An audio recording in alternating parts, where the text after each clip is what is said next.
The city that existed yesterday, then every record vanished. There are stories that slip through the cracks of time, but few are as unsettling as the account of a city that once thrived and now does not exist. Not in our maps, not in our archives, not in the collective memory of official history. Imagine waking up one morning to find that a place you knew, a place you could point to on a map, had been erased not only from geography, but from the very fabric of recorded reality. This is not a tale of myth or folklore. It is a case where the evidence insists on a disturbing truth. What once was is no longer allowed to be. A city lived, breathed, functioned, and then, as if commanded by some unseen hand, vanished from every trace of record. The first time you hear this story, you may think it belongs to the realm of conspiracy, an illusion of memory, or the exaggeration of local legend. Yet when you begin to examine the details, a darker possibility takes shape. This was not the slow decay of a forgotten settlement swallowed by time. This was a deliberate act of erasure, the kind that leaves no ruins to study, no census to consult, no name to search. The city became a shadow, a ghost in human consciousness, erased so cleanly that its absence feels like a warning. But who decides that a place should no longer exist, and why? Was it an accident of history or an intentional rewriting of the past? As we begin this journey, imagine the silence that follows such erasure. Streets where children once played are left without testimony. Markets that rang with voices and the sound of trade are nowhere to be found. Families who lived, worked, loved, and died in those walls are reduced to nothing more than whispers.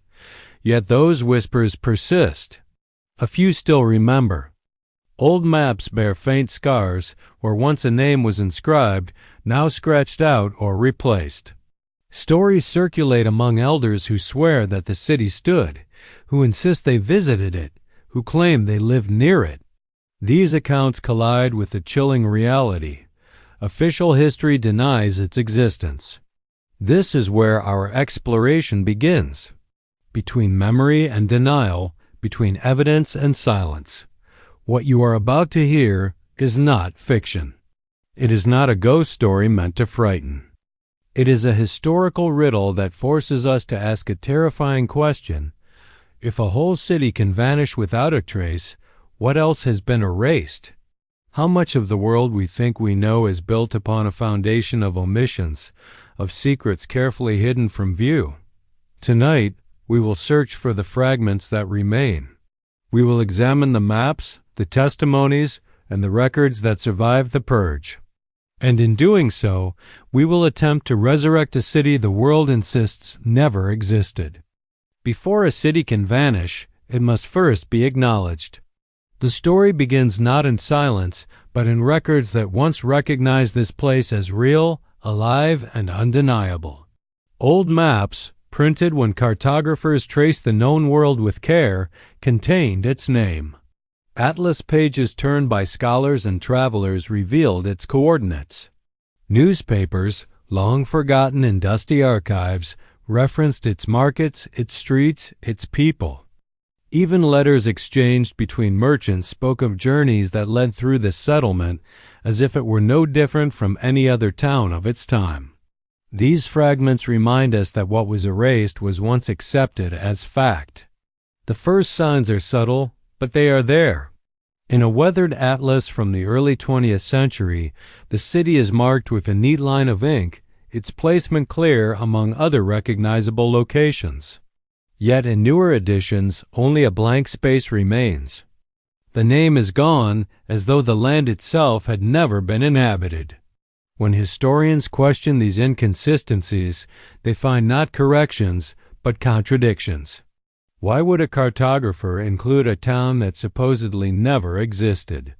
Why would multiple sources repeat the same mistake across different years? These are not errors of memory or chance. They point to a presence deliberately recorded, then deliberately removed. Beyond the maps, there are official registries. Census records that once counted the city's population disappear after a certain year.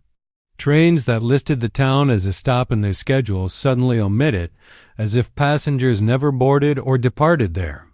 These absences are louder than any presence could be. They testify not only to life but to the violence of its removal.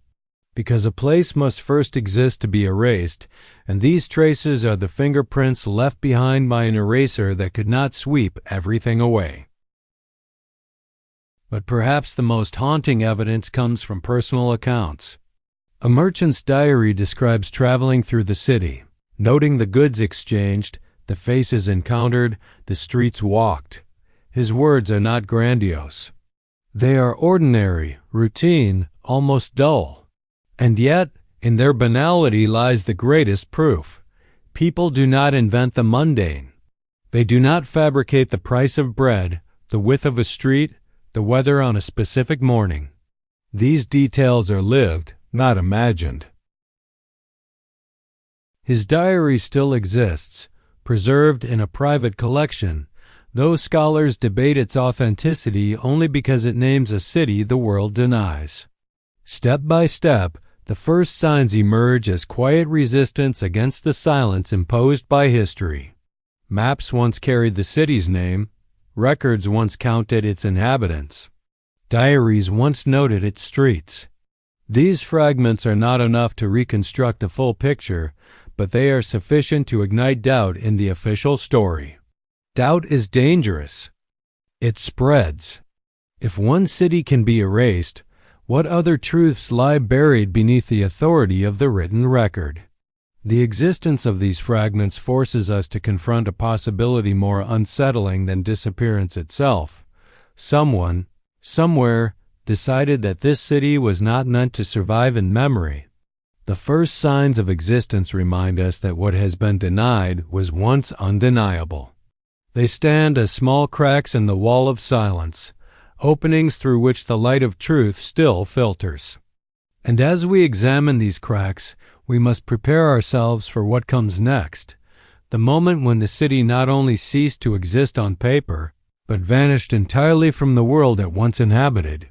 Every disappearance has a moment when normal life turns into something that cannot be explained. For this city, the moment arrived without warning. Trains that had always slowed near the station ran straight through. Conductors citing an update received minutes before departure. Telegraph operators reported a routing change that excluded the town from the grid. The Morning Post listed no deliveries. By afternoon, a revised schedule circulated with the name of the city removed as if it had never been printed. People who lived in neighboring settlements looked toward the horizon expecting smoke from kitchens and the hum of commerce. What they saw was stillness so complete it felt staged. The first travelers to arrive found the roads redirected by hastily erected barriers. Wooden signs ordered detours. Uniformed men, not from the local constabulary, directed carts and automobiles away. They carried papers stamped with seals unfamiliar to the region. When questioned, they replied with language that sounded helpful but conveyed nothing. For your safety. Temporary closure. Administrative review. None of it matched the magnitude of what lay beyond the barricades. Behind the checkpoint, streets lay undisturbed, doors closed, windows latched, animals unfed, laundry stiff on lines as if time had been paused by decree. By nightfall, officials posted notices in nearby towns instructing citizens to avoid the area. A rumor spread that a quarantine had been declared, though no one could name a doctor who signed it or a hospital that treated the sick.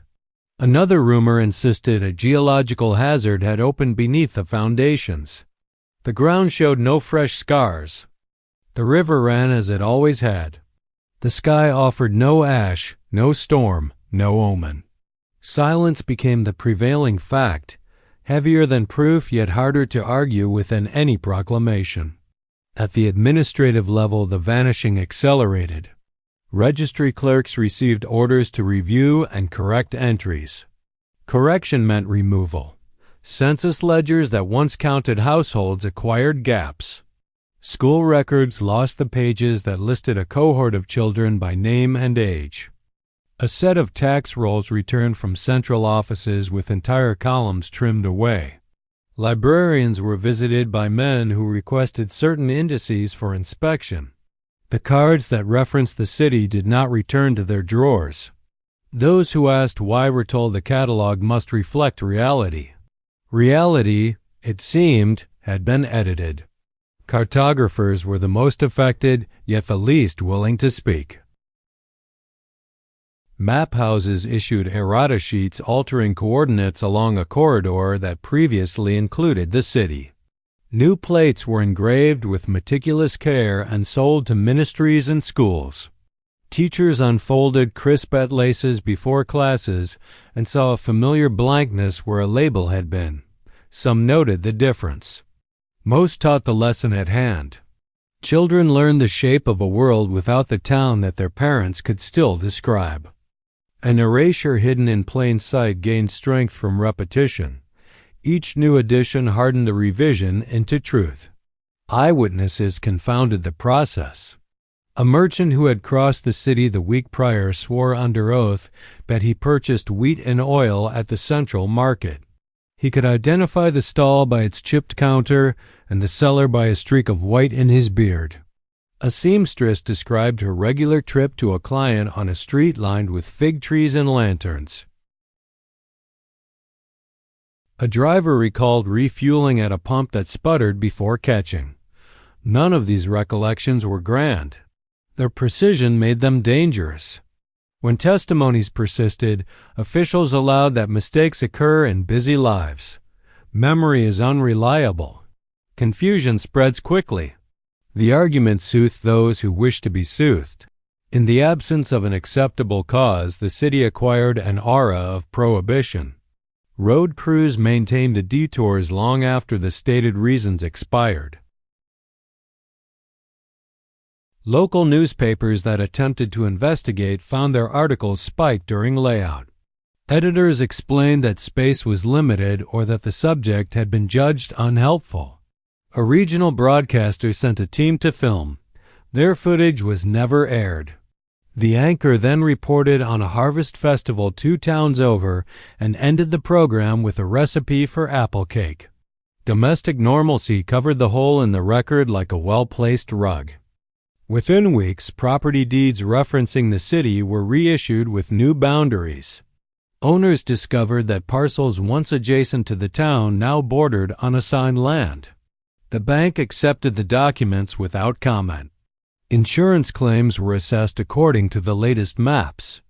Court cases that might have challenged the alterations were dismissed for lack of standing, since the place in question could not be proven to exist.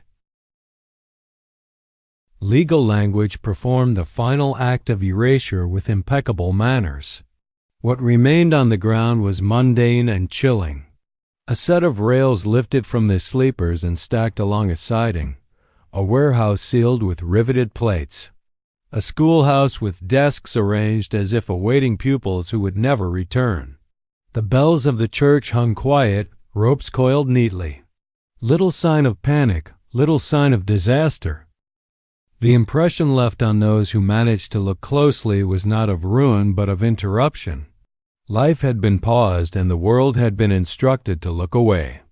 The sudden vanishing was not a single event but a coordinated sequence staged across departments, maps, ledgers, and minds. It taught a lesson about the power of administrative silence. A place can be removed without smoke or fire if the right forms are stamped, the right plates engraved, the right doors kept closed. What begins as a detour becomes a gap on a map, then a blank in a book, then an absence in thought. When the chain is complete, any attempt to recall the lost link appears eccentric. The city did not sink beneath waves or burn to ash. It was folded out of the page, and the page was smoothed until no crease showed. Every mystery leaves behind fragments, but in this case, the fragments were not lost by accident.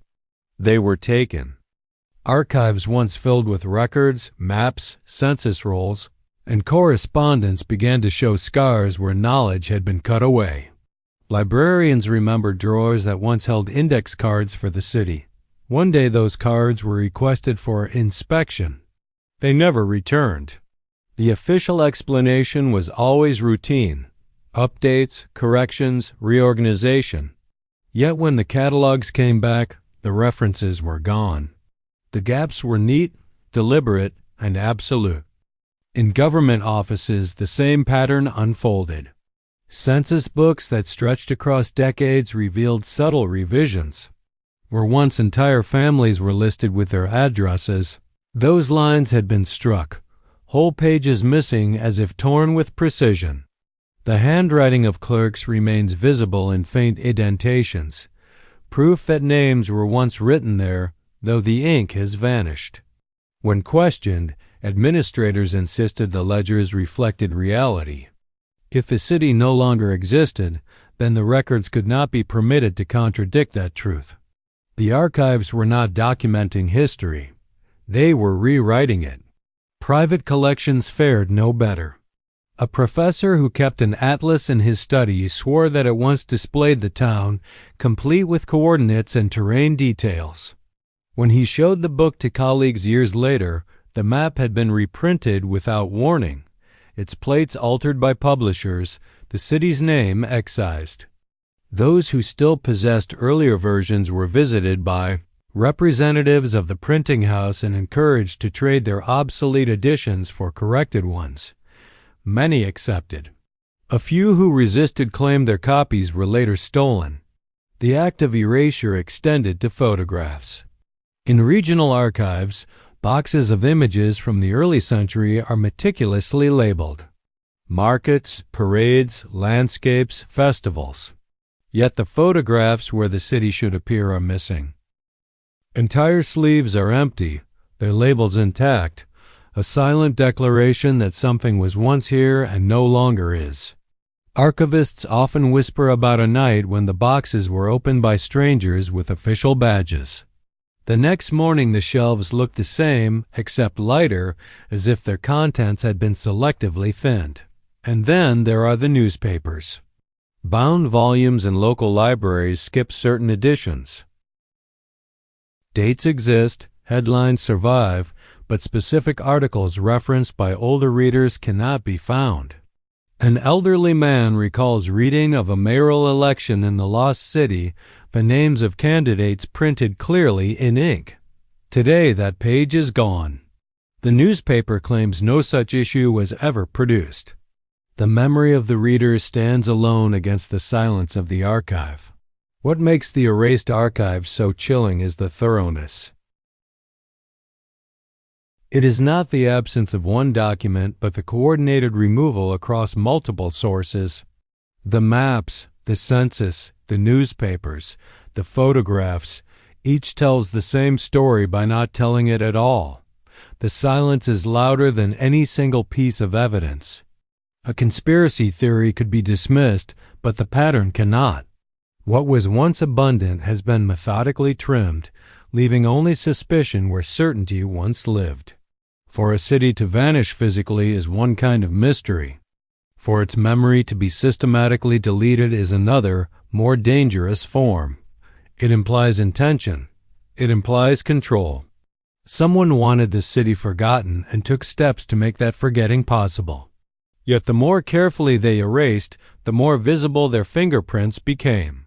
The archives today bear the scars of removal, scars that no amount of reorganization can fully conceal.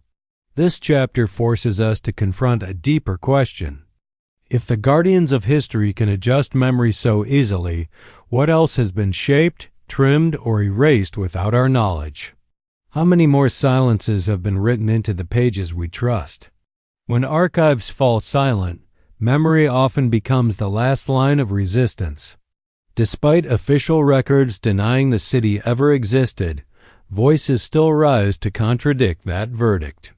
They are not the voices of scholars or bureaucrats, but of ordinary people whose lives once brushed against the place. Their recollections form a fragile chorus, one that refuses to be silenced even when the weight of history insists they are mistaken. An elderly woman recalls traveling through the town as a child, seated beside her father on a cart that rattled along a dirt road. She remembers stopping for water at a public fountain carved with symbols she has never seen elsewhere. The memory is not dramatic. It is composed of sensory fragments, the cool taste of the water, the shade of trees lining the square, the smell of bread carried on the breeze. Details so mundane they resist invention. Yet when she tried to describe the town to her grandchildren, they searched the maps and found nothing. To them her story became legend, though she swore it was truth. Another man, once a traveling salesman, insists he stayed in a modest inn near the city's central market. He can describe the innkeeper's face, the uneven steps that led up to his rented room, the faint sound of bells echoing from a church at dawn. His ledger of sales contains entries marked with the city's name, transactions recorded in his own hand. But when historians review the book, they call it a forgery or claim the entries were copied from another location. For the salesman, such accusations sting more than disbelief. To be told that his own handwriting lies is to feel his very life rewritten. Groups of people, not just individuals, share similar accounts. Farmers from neighboring villages remember hauling their produce to the city's markets. Pilgrims on religious journeys speak of stopping there for rest and prayer. Merchants speak of the city as a waypoint, an ordinary stop on a larger route. These are not isolated memories. They are collective. And yet, collective memory stands in conflict with official denial. Psychologists who study the phenomenon sometimes invoke the Mandela effect, the idea that large groups can share false memories. But this explanation feels inadequate. The testimonies do not speak of vague impressions or half-remembered events. They describe architecture, sounds, prices, routines. The kind of details history rarely bothers to preserve, yet memory holds on to with stubborn clarity. If it is illusion, it is an illusion shared with remarkable precision across hundreds of people. Even more unsettling are the testimonies of those who claim to have lost relatives in the city. A woman recalls her uncle moving there for work, receiving letters with his return address clearly written. One day the letters stopped. When she inquired, neighbors told her the city was gone. She assumed disaster had struck. Years later, when she searched records, she found no trace of her uncle or of the town he called home. To her, the erasure is personal. Not only has history denied the city, it has denied her family's existence within it. Such voices are often dismissed as unreliable, the fragile memories of age or the distortions of rumor, but their persistence creates discomfort. Memory, though fallible, has power when it refuses to vanish. The people who remember this city do not claim glory. They do not build myths around their testimony. They simply insist on what they saw, what they lived, what they lost. Against the machinery of erasure, their voices are frail, yet they endure, and endurance may be the strongest evidence of all. For if the city never existed, why would so many cling to its memory? Why would so many insist on details that history tells them are impossible? Their voices remind us that truth is not always held in archives or written in books. Sometimes it survives in the human heart, stubborn and unyielding, even as the world insists on forgetting. When a mystery resists resolution, speculation rushes in to fill the void. The disappearance of this city, combined with the systematic erasure of its memory, has given rise to theories that stretch from the plausible to the unsettling. Each attempts to answer the question that the silence of archives and the persistence of testimony leave hanging. How does a place go from existence to denial? The range of explanations reveals more about our fear of the unknown than about certainty. Yet within them are threads that cannot be ignored. The first theory leans toward the natural world. Some argue that a disaster struck without warning, perhaps an earthquake or a sudden subsidence that consumed the city whole. A flood sweeping through lowlands, a fire raging unchecked, a disease so swift it decimated the inhabitants before help could arrive. These possibilities echo familiar tragedies throughout history, but natural disasters leave scars. Ruins to excavate, bones to recover, geological shifts to measure. In this case, the land bears no wounds. The soil is undisturbed, the rivers flow unchanged, and there are no ruins to mark catastrophe. For many, the absence of evidence undermines the disaster hypothesis. Others turn to psychological explanations. They argue that collective memory can fabricate details, that communities can invent places out of error or rumor.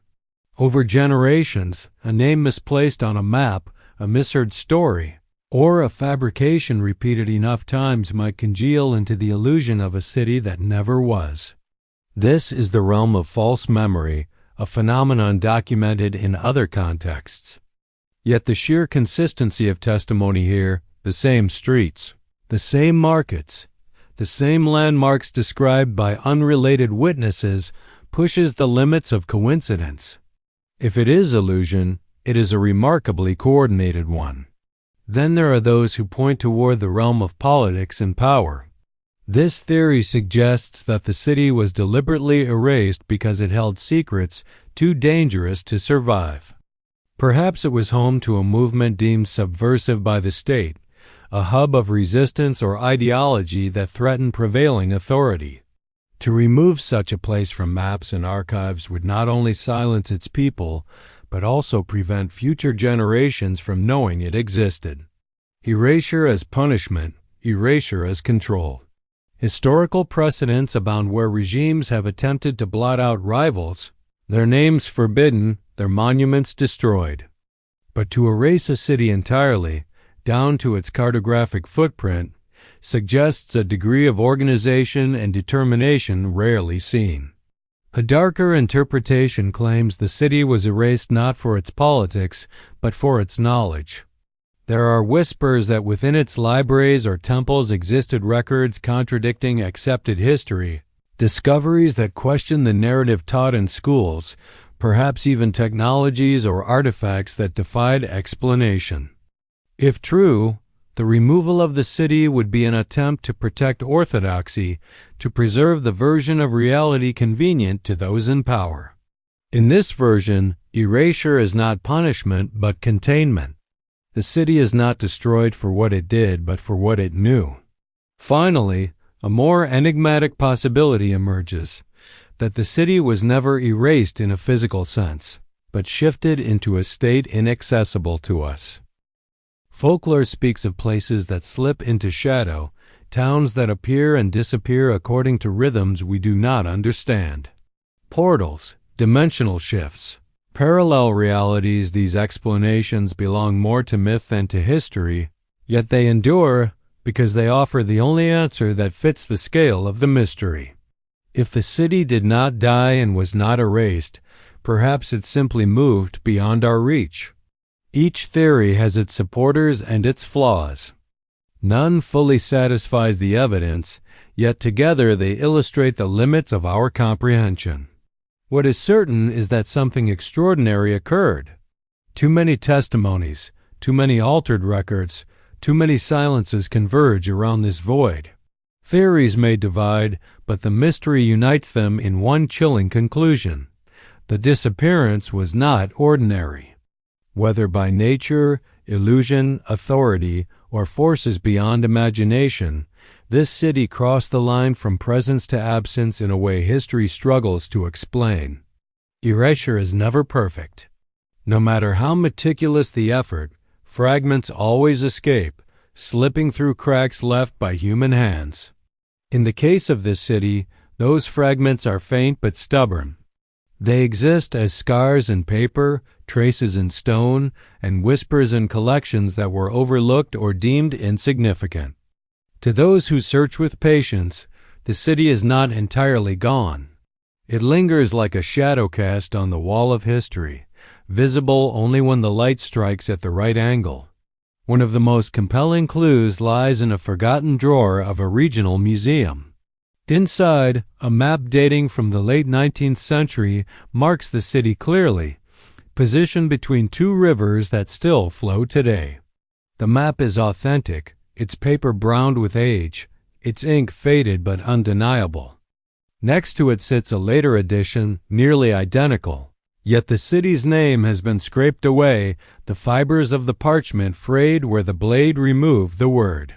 To hold both side by side is to witness the act of erasure itself, not a metaphor, but a scar recorded in cellulose and ink. In the archives of a private collector, a diary remains intact. Its pages describe a merchant's journey, detailing nights spent in inns, transactions made in markets, encounters with officials who taxed his goods. The diary includes the city's name multiple times, each entry written in the same hand with the same flow of ink. Skeptics call it forgery, but the consistency of mundane detail suggests otherwise. The diary is unremarkable in every way except for the fact that it records a place now denied. That ordinariness is precisely what makes it difficult to dismiss. There are physical remnants too, though few dared to label them as such. Along a quiet road, a stone foundation lies buried in weeds. Farmers plowing the soil strike bricks that are not like those used in surrounding villages. They unearth fragments of pottery, shards of tile, iron nails corroded but distinct. None of it is catalogued in museums, for to do so would demand acknowledgement of the city's existence. Instead, these artifacts are passed among locals, kept in barns, left to rust in fields. Each fragment is mute, but together they whisper of construction, habitation, and abandonment. Even in oral traditions, echoes survive. Folk tales in neighboring towns speak of a marketplace where strangers once gathered, or of a church bell that rang on nights of celebration. Children repeat rhymes that mention a place their teachers insist is imaginary. Songs passed down through generations carry lyrics that point toward the vanished settlement. To outsiders, these fragments seem too small, too fragile to matter. But when gathered together, they form a mosaic that stubbornly insists the city lived. Perhaps the most unsettling clue is found not in objects or words, but in absence itself. On modern maps, a peculiar blank spot interrupts the otherwise seamless record. Roads curve around an empty patch. Rivers bend abruptly as if skirting something that should be there. The void is never explained. Official cartography claims it is farmland, yet aerial surveys show no signs of consistent cultivation. The land remains strangely untouched, a scar where a city once pulsed with life. The absence becomes presence, reminding us that what is not shown can speak louder than what is. These remaining clues may not be conclusive, but they are relentless. They resist the silence imposed by authority, they resist the skepticism of historians, and they resist the passing of time. They remind us that history is not as absolute as we are taught to believe. A city may vanish from records, but fragments ensure it is never entirely gone. To follow these fragments is to defy the erasure, to refuse the command that says forget. And so, the clues that remain guide us forward, pointing to a truth both haunting and liberating. What has been hidden still waits to be uncovered. Each scar in paper, each fragment of stone, each whispered memory is a challenge to the silence. They demand we look closer, question deeper, and acknowledge that the past is not what the records say it is. A mystery unresolved is often more powerful than an explanation neatly delivered. The city that once existed and was then erased leaves us with more questions than answers, and perhaps that is the point. What we have witnessed across these fragments, the maps altered, the archives thinned, the voices silenced, the theories proposed, demonstrates not only the fragility of history, but the extraordinary effort it takes to shape what is remembered. A place is not truly gone until no one speaks its name. Yet here we are, speaking it once more, defying the silence. The implications reach far beyond one vanished settlement. If a city can be folded out of memory with such precision, what other absences have been smoothed over in the pages of history? How many towns, villages, even civilizations were condemned not by fire or flood, but by deliberate omission? To question this is to question the very ground beneath our understanding of the past. It forces us to confront the possibility that what we call history is not complete truth, but curated narrative shaped by decisions of power, convenience, and control. In the end, the city's disappearance becomes a mirror. It reflects our vulnerability to authority, our reliance on records we did not write, our trust in maps we did not draw. And it challenges us to consider how much of reality we accept simply because it is repeated often enough. Perhaps the greatest danger lies not in what was destroyed, but in what was deliberately forgotten. As you leave this story, carry with you the awareness that silence itself can be evidence. A blank space on a map, a missing line in a ledger, a testimony dismissed as unreliable, all can point to truths someone wanted concealed. The vanished city is not only a riddle of the past. It is a reminder of the present, a warning that the narratives we inherit may not be complete, and a call to keep searching for what lies hidden in the shadows. Because if a city can disappear without trace, then perhaps our understanding of history is less solid than we believe.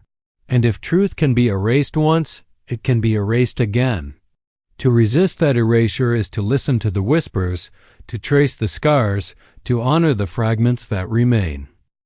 The mystery of the city that existed yesterday and vanished today is not finished. It continues wherever doubt persists, wherever memory resists, and wherever questions remain unanswered.